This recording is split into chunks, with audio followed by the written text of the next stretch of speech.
Hi there everyone, GuardianE here. Welcome to another live reaction and first impression video for Fire Emblem Heroes, and tonight we should be getting the reveal of the next legendary or mythic hero to join the battle in just a couple of days.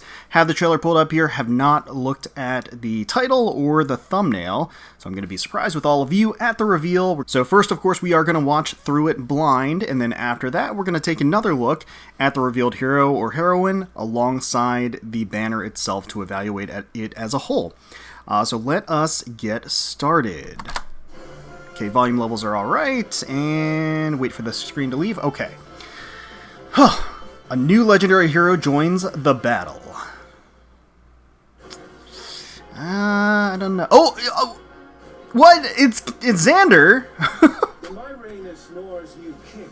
What? I vow to seek peace and understanding. What year is it? Is it 2016, guys? How long has it been since we got Ryoma? Chivalry? Colorless Feud 3? Okay, so he's an axe-wielding cavalry unit. Interesting. An axe-wielding cavalry unit, huh? That's kind of a... that is actually kind of an interesting twist on his weapon type. Okay, so alongside him is Leaf, got Freya, Reagan as well, Sigurd, Not, Uller, Atri, okay, Nime, August, and Ascended Ishtar. Okay. 8%. I see. So, of course, starting on the 30th... Whoa, what is happening? What is it? What? So, starting on the 30th of June and extending for about 2 weeks, which is longer than kind of the typical 1 week banner length for a legendary mythic hero banner, we got Xander, Gallant King, which, I mean, Xander fans are eating well tonight. I think they've been kind of clamoring for a legendary version for forever now. I mean, Ryoma, you gotta think, when they first introduced legendary heroes, Ryoma was like in the first 4, right? Or first 5 or so? Way early. I mean, years and years ago. And then you're getting the flip side with Xander here, which is obviously quite exciting.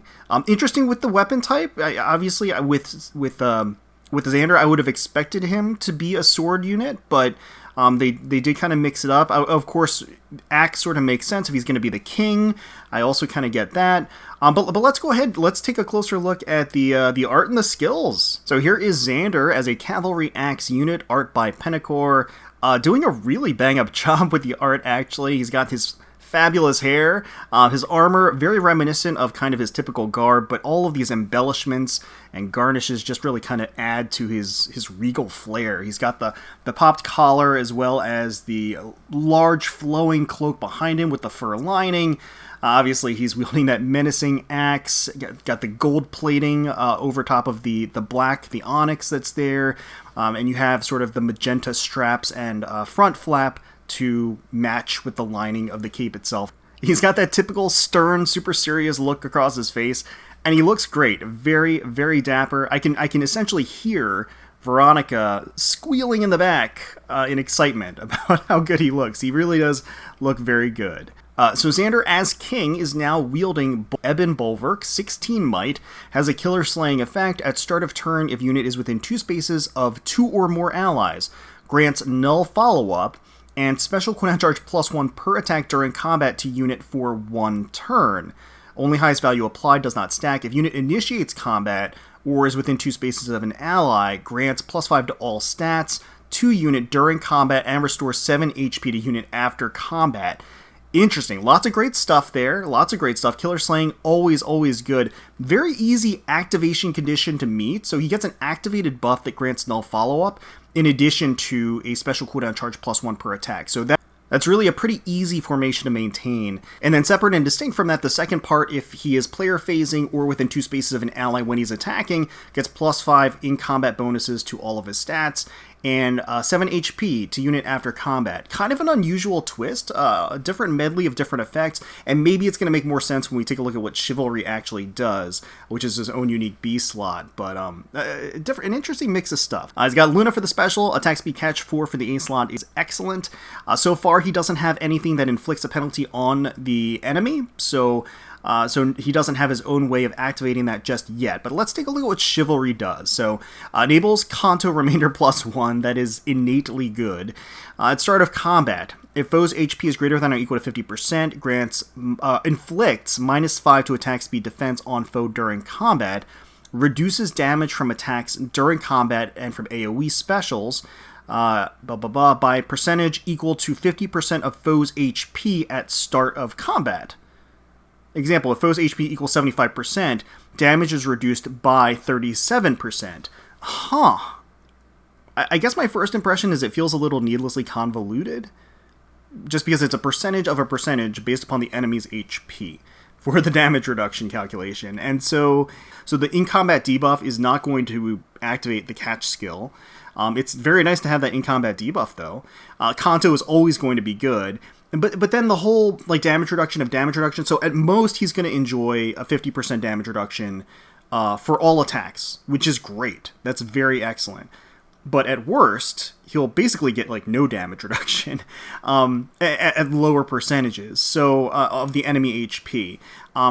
And you could argue that if he's player phasing and the enemy doesn't have a lot of HP, then they're just going to die, and there's not really a chance for them to retaliate. The check is at the start of combat, so it's not as though when he attacks into the enemy and decreases their HP, it reduces his own damage reduction. The check happens as soon as he enters combat. So whatever the enemy's percent health is when they're going into combat, that is the damage reduction that he's going to enjoy for the duration of that combat session. All hits are going to get reduced by that amount. So the ceiling of 50% is very strong, very, very strong. But I feel like the flip side is potentially very, very little damage reduction, which is interesting. I kind of wish there was a little bit of a floor, so he would enjoy at least a certain amount of damage reduction. I feel like that would have been fair, and then he would have kind of a solid range in between 10, 20% up to 50%, if that makes sense. And then Colorless Feud 3, in combat against a colorless foe, disables skills of all foes, excluding foe in combat, and inflicts -4 to all stats on foe during combat, and during combat disables skills of all colorless foes, excluding foe in combat.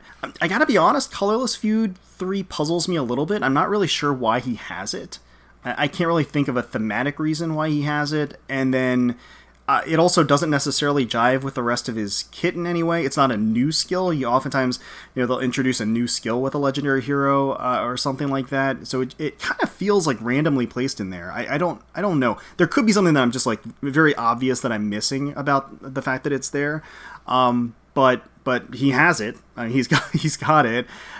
So yeah, his kit overall it feels a little disjointed.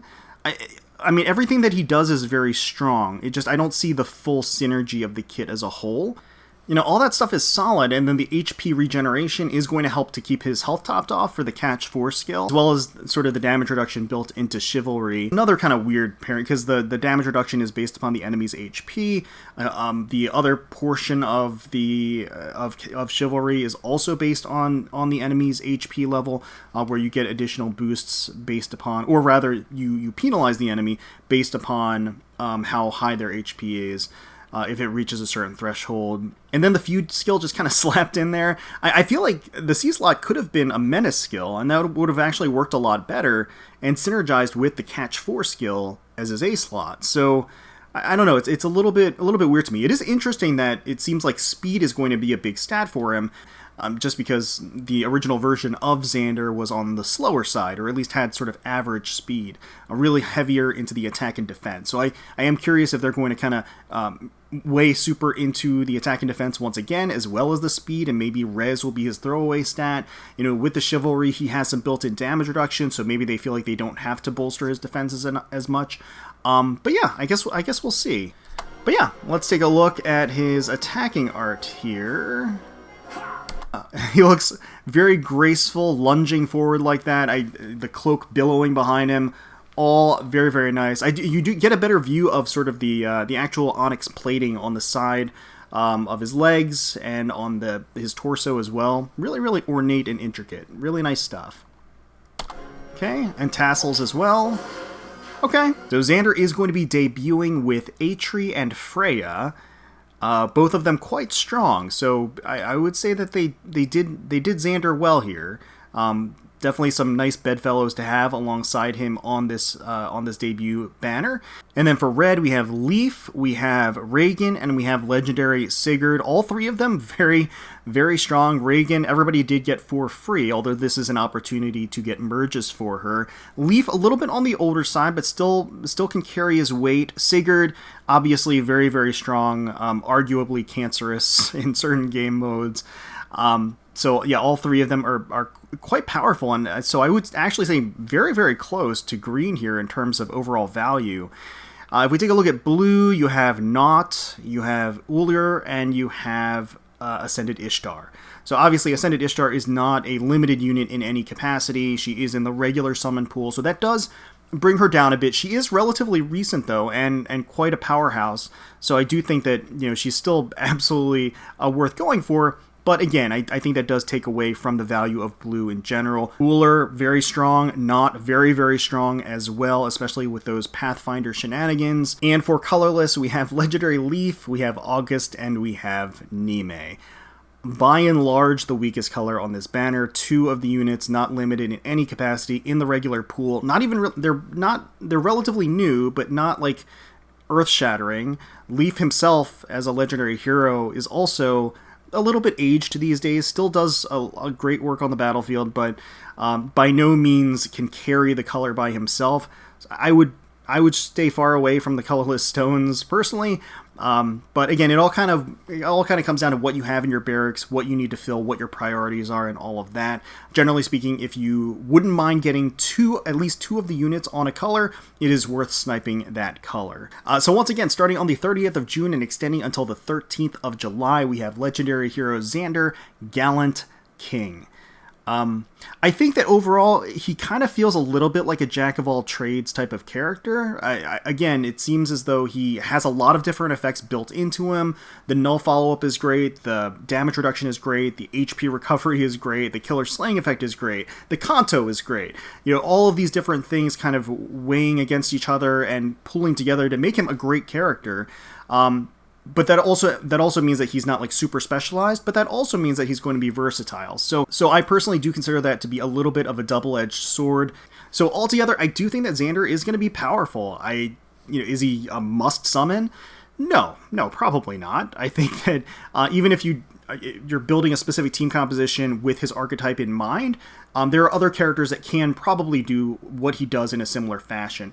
He's not terribly unique singularly. I think with all of his effects combined, that does bring a uniqueness to him.